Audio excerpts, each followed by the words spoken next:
What's going on, everybody? Good afternoon. Hope you guys are doing well. And we've got some Seattle Seahawk news from the VMAC. Don't know if this is good news or bad news. I think that there are a couple different ways to look at this one. I think it's probably more good than bad, at least with the stuff that matters.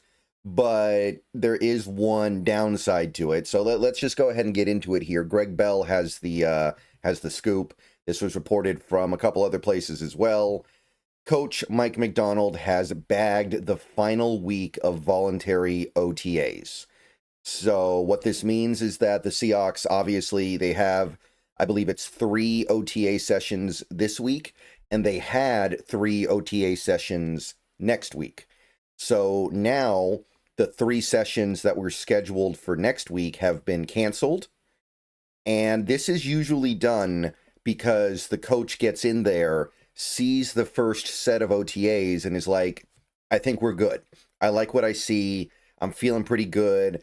I don't think I need to put these players through more stuff when we've got plenty of time to do the mini camp and we've got plenty of time to do training camp. There's going to be practices. There's going to be preseason. I can give them a few days off that could have gone one way or the other. So, relatively common move for coaches to do this when they like what they see. I think it would be maybe even fair to say that a coach that doesn't do this probably sees some things that he explicitly doesn't like. So, definitely not a bad thing in that regard. We as Seahawks fans can look at this and say, hey, things must not be looking so bad. And obviously, Macdonald, being the defensive coach, probably has a majority of his focus on the defense. Probably liking what he sees there. Based on what we're hearing, there's a reason why he likes what he sees. They're playing well. And he just doesn't feel like they need the extra few days. So there is one other thing that happens because of this. The mandatory minicamp is going to get bumped up a week now. Before, the mandatory minicamp was 2 weeks from now. I think it was from the 17th to the 19th. Now it is from the 10th through the 12th. So basically, the mandatory minicamp is bumped up a week, and then the next week was supposed to be the mandatory minicamp, but it's now off. So that's the benefit to the players. Now, if there were players that weren't present for the OTAs, that didn't plan on being present for the OTAs, they might not be thrilled because now they have to show up for a mandatory minicamp a week earlier than they thought. But overall, it's great for the players.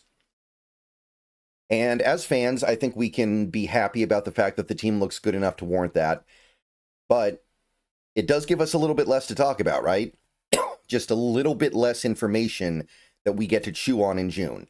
I don't think it's too big of a deal. It's kind of a big deal for somebody like me who likes to get a lot of things to chew on.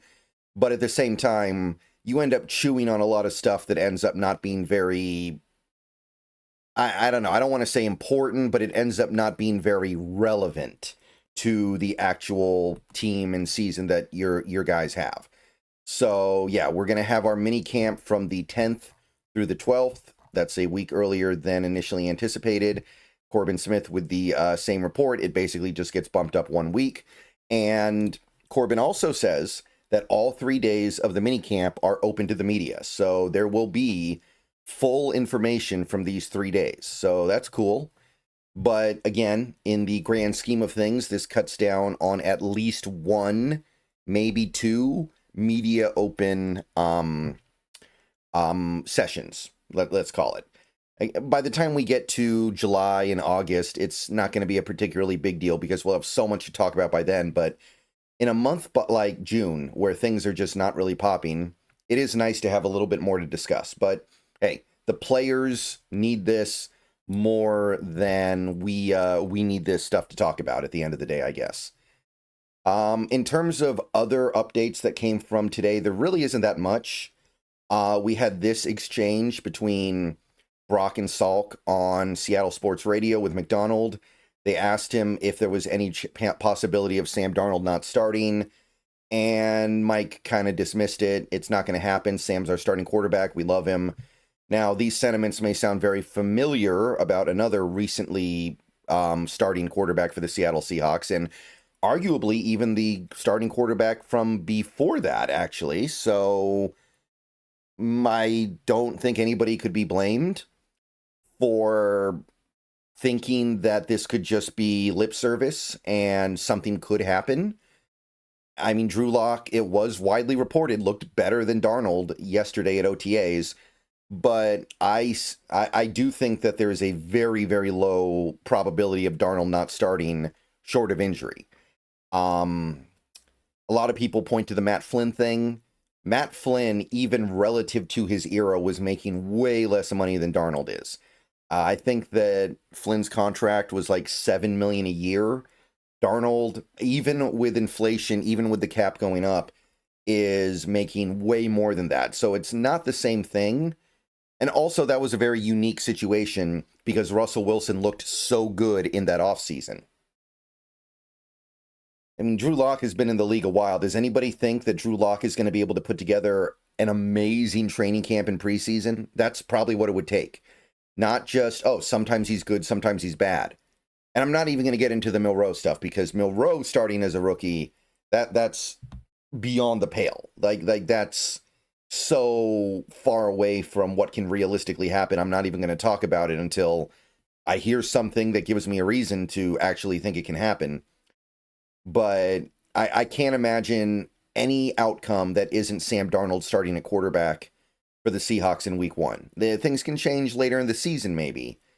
But I would not expect a Matt Flynn redux. At the very least, even if Darnold ends up not being the guy, which can definitely happen, I think you have to give him a fair shake of actually getting to play in regular season games. I don't think this is something that can be determined in the offseason. So we had that. We did get this tweet from Dugar a little bit earlier today talking about the Red Zone 7v7s, but I'm not sure if this is yesterday or today. He tweeted it today, but I'm not seeing anything else from anybody about on-field action at the VMAC. So I'm guessing this is just a leftover bit from yesterday. Love picks off Darnold. Darnold hits JSN for a touchdown. Joby picks off Darnold. Darnold hits Bobo for a touchdown. So that sounds like at least some of the stuff that happened yesterday, but I don't know. I'm a little bit confused, just kind of out of nowhere. So this tweet got dropped, and I didn't see anything from anybody else about stuff happening at the VMAC today. So I would assume this is from yesterday. But the point I'm trying to make is that I don't think there's going to be a bunch to report tomorrow morning about today's action, because today's action seems not very actiony. So doesn't seem like there's a lot going on there. There was this Mitch Van Vuren, St. Norbert College tight end, signed with the Seahawks today. I don't have much to say about this personally. I don't really know anything about him, but this is a guy who once read a pick off at the podium for the NFL draft. I do know that. That's about it, though. But how often does a St. Norbert College tight end make it into the NFL?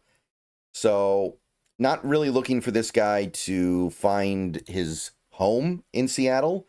Not really looking for this guy to be a 53-man roster guy, and probably not even a 90-man roster guy, but interesting nevertheless.